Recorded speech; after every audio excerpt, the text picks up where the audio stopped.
Ladies and gentlemen, Bungle.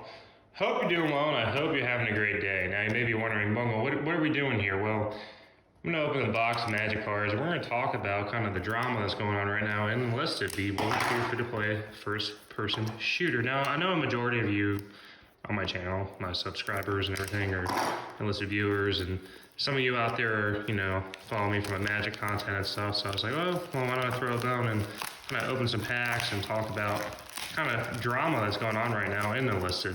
And, kind of one of the things we see here with Enlisted is that, it's kind of drama just keeps showing up. Like, every week there's something going on in Enlisted, and it's just, it's kind of unfortunate. I mean, one way you can say, old news is good news, right? Bad press and all that. But at the same time, if you're trying to build a community, trying to get new players and everything into it, and keep having these issues, this controversy, it just doesn't really add up to it all. It's, if you're a new player and you're trying to play a game, and you're like, oh, I don't want to play, this game that seems to has all these issues. I wouldn't personally want to play a new game with a lot of issues, you know what I mean? So, kind of the elephant in the room is the custom battles. Now, custom battles, in my opinion, it's kind of a double-edged sword. It's actually a Pandora's box, in my opinion. And the reason why is that, if you go and do, custom battles, it's going to be, the idea of it really was, hey, why don't you can take any campaign, Battle of Berlin, Battle of Normandy, or Invasion of Normandy and all that. You can take the, any faction. So you could take Germany that has late war tanks, everything, and play in the Battle of Moscow. And in that campaign, basically, look at that, we get, no, that's not a, never mind, I thought it was a rare. You can take basically a guy as well, cool, in the old Boulder. You can basically take, let's say, Invasion Army, right? You get the late war panzers and all that stuff. And you can take it, I probably should sort it by commons and uncommons, or rares. You can basically take, let's say, the Panther, and you can go face against, let's say, a T60, a T126 or whatever, or a T28, basically dominant. And, the whole idea the community thought, it was a cool idea, right? You don't have to be just restricted in a certain campaign to play it. You can play it with your friends, you can do whatever you want, and have a fun time. Well, I guess what happened is, there are the developers of Enlisted are, saying that it was intentional, and like I said, devil's advocate here, so I don't know what exactly was going on, but basically the issue was that players were finding a way to exploit the game mode really, by going and basically farming the bots. I guess they were building obstacles or something to keep the bots from moving away. And as a result, wow, we got really two good pulls here. They basically went and decided to, build, I think it was like, I was reading barbed wire or something like that. So building barbed wire and building all these obstacles to make the bots basically spawn in. And when they spawn in, they just go a certain route and you just farm them. And allegedly, right, there were players doing it. And then there were also players that were participating in the custom battles that weren't necessarily involved in that, but as a result of, I guess, Enlisted developers looking through who was playing, who was doing what. Timeless Witness is actually a good card. I'm gonna go put this on the side. There's actually some commons actually in the set are actually pretty good. Basically, players that were kind of in the crossfire, just trying to play, try custom battles out and have a fun time, they got caught up in it, and as a result, they got their accounts resetted to, that's the thing, I don't know how far in depth they went. The developer said they just resetted it, before the suspicious activity began, and then there were some people out there, oh yeah, I think this is a foil. Okay, cool. That's kind of just a common, but it's foil, I like that. Anyways, so yeah, they went and resetted their progress and stuff back to before they started doing the game mode.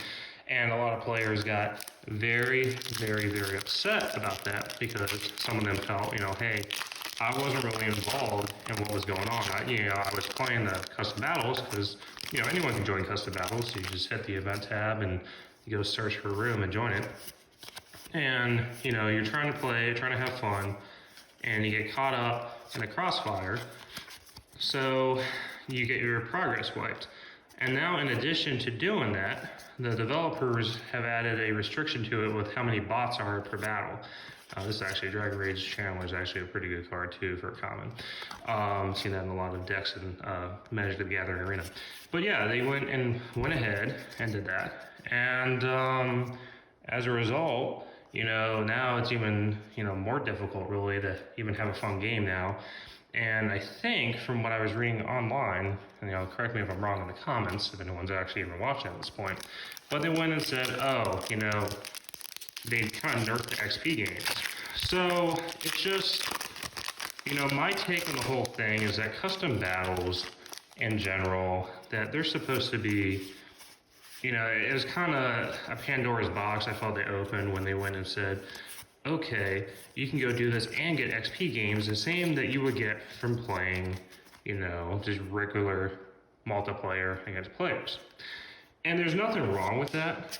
Me personally, I don't have an issue per se with, people wanting to go and just play and have a fun time.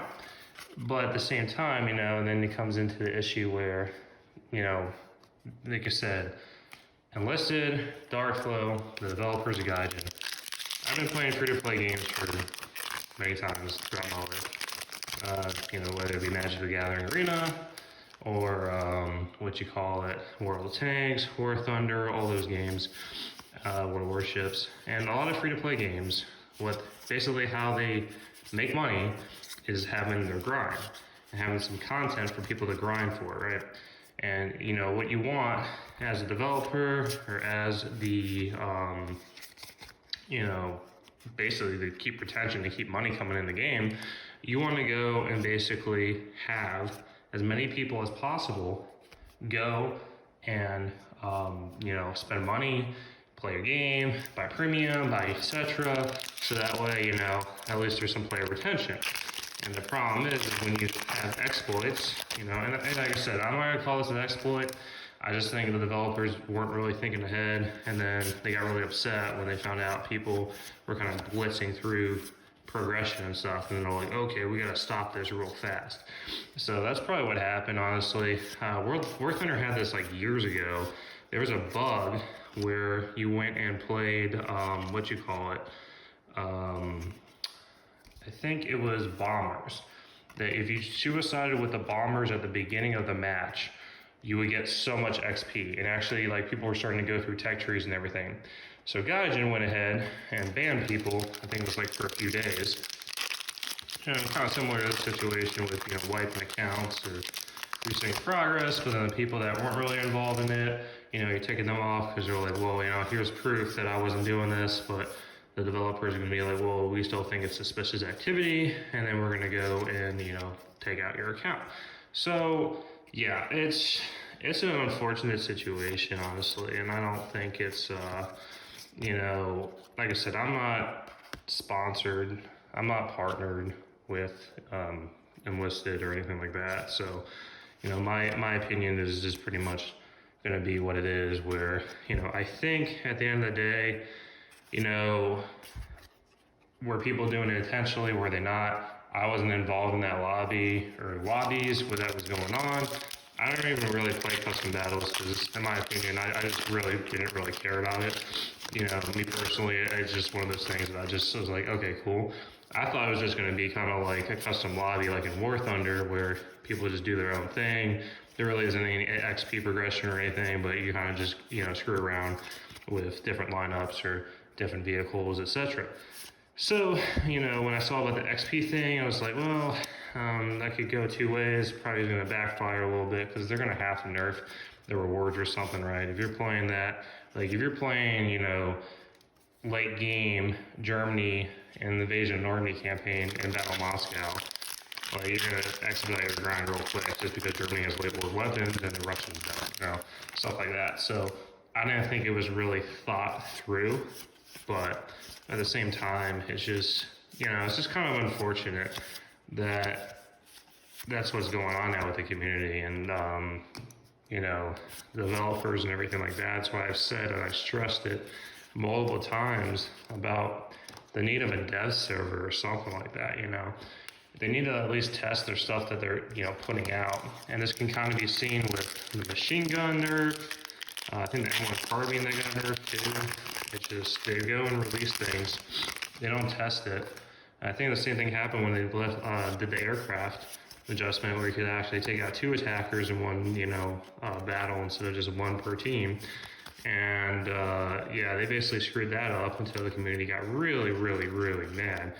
So yeah, it's just it's unfortunate, and you know, it's not going to help the community out too, because if other, let's say, journalists, game journalists, I mean, people can say what they say about game journalism, but you know, someone picks it up, promotes it, or you know, a bigger YouTuber starts talking about it or something like that, then there goes any new players or anyone who wants to go play a game, because they're going to be like, well, this game is just filled, this community is just filled with drama, and they don't really have time to deal with that, especially if they're like active on social media or something like that. So that's kind of my take on everything. I don't think, you know, Enlisted's gonna die. Imperial Recruiter, that's a pretty good pull. I don't think that Enlisted's dead. I don't think it's gonna die per se. I do think that they really have a lot of issues when it comes to quality control. I think they definitely need to stop just, you know, launching products and you know, launching updates without testing. I think having a roadmap and being more engaged with the community is definitely going to help, and in the long run. I mean, personally, like I said, it kind of feels like a lot of things they do just comes out, and it just comes out and it's just random. And you know, I don't know why it's like that per se. It's just kind of like they're just, you know, release an update and you're like, wow, cool, thanks for the heads up there, chief. Like, it's just, yeah, I just think that with everything going on, especially if you're like a diehard, if you've been affected by it too, like, I can understand the frustration, just because, you know, you've been putting the time and effort in, and it is grindy. It is grindy to level up, and it's not as grindy, in my opinion, compared to other games. Like when you want to talk about, let's say, War Thunder. I think World of Tanks got a little better, but World of Warships, stuff like that. Like, those games are good benchmarks, in my opinion, for how the grind is. And those games are definitely, you know, they're going to take a lot of time, hours, sometimes I think a month or something, just to get to the end game. That's, you know, my take on everything.